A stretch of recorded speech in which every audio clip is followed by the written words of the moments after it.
네, 작년 12월 15일 여야 5당은 연동형 비례대표제로 선거제도 개편을 약속하고 각 당의 원내대표가 서명한 합의문을 국민 앞에 내놓았습니다. 올 1월까지 구체적인 합의 내용을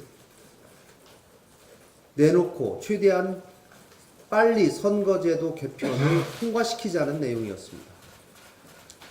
하지만 2월이 다 지나가고 있는 지금도 선거 개혁에 대한 논의는 진전을 이루지 못하고 있습니다. 이렇게 된 데에는 정치 개혁을 거부하고자 하는 마음이 통했던 양당에게 있습니다. 특히 민주당은 처음부터 적극적으로 나서서 야당들과의 협의를 주도하면서 선거 개혁을 이끌어야 했었지만 과거 자신들이 당론으로까지 채택했던 연동형 비례대표제를 거부하면서 시간을 끌었습니다. 그러나 이제 와서 선거법 개정안을 위한 패스트트랙을 언급하기 시작했습니다. 대화를 통한 합의 노력을 제대로 하지 않고 민주당으로서는 할 만큼 했다는 정치적 인식만 주려는 의도가 있는 것입니다. 그러면서 그동안 민주당이 주장해왔던 각종 법안을 패스트트랙에 연계하는 정략적인 모습도 보이고 있습니다. 여당으로서의 책임감을 찾아볼 수가 없습니다. 한국당도 다르지 않습니다. 선거 개혁에 대한 합의 내용을 지킨 적도 없고 그런 노력도 전혀 보여주지 않고 있습니다. 한국당 자체의 선거제 방안을 내놓지도 않으면서 다른 당의 방식만 비판하면서 노골적으로 시간을 끌어왔습니다. 최근 여야에서 패스트트랙을 언급하기 시작한 것은 선거 개혁을 회피하려는 이러한 한국당의 자세가 초래한 것입니다. 그런 한국당이 선거법에 대한 여야 합의만을 계속 주장하는 것은 모순의 극치입니다. 선거법 개정은 여야 합의로 진행되는 것이 옳습니다.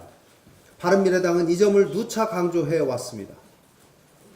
그러나 선거구 획정을 위한 법정 시한이 지났고 다음 총선과 관련된 일정, 선거제 논의에 소극적인 한국당의 입장 등을 종합적으로 고려한다면 패스트트랙 안건 지정을 생각하지 않을 수 없는 시기가 되었습니다. 지금이라도 양당은 연동형 비례대표제로 선거제 개편이 되도록 적극적인 의지와 성의를 갖고 협상에 나설 것을 요청합니다.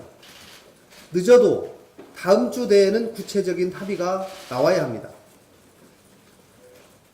거대 양당의 결단이 있다면 충분히 가능한 일입니다.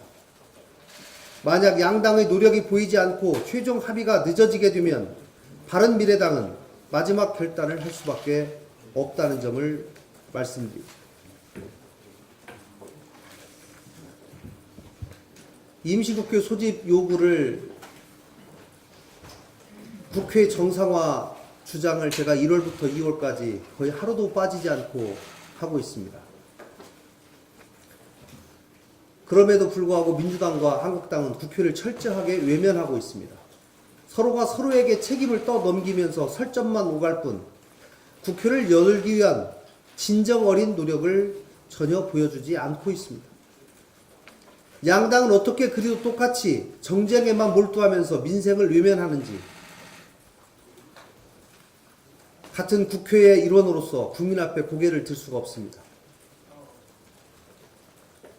민주당과 한국당이 단 한 번만이라도 국민과 국가 경제를 생각한다면, 민생의 고단함을 생각한다면 이렇게까지 하지는 않을 것입니다. 바른미래당은 국회 소집을 위해 양당에게 현실적이고 효과적인 중재안을 이미 충분히 수차례 제시했습니다.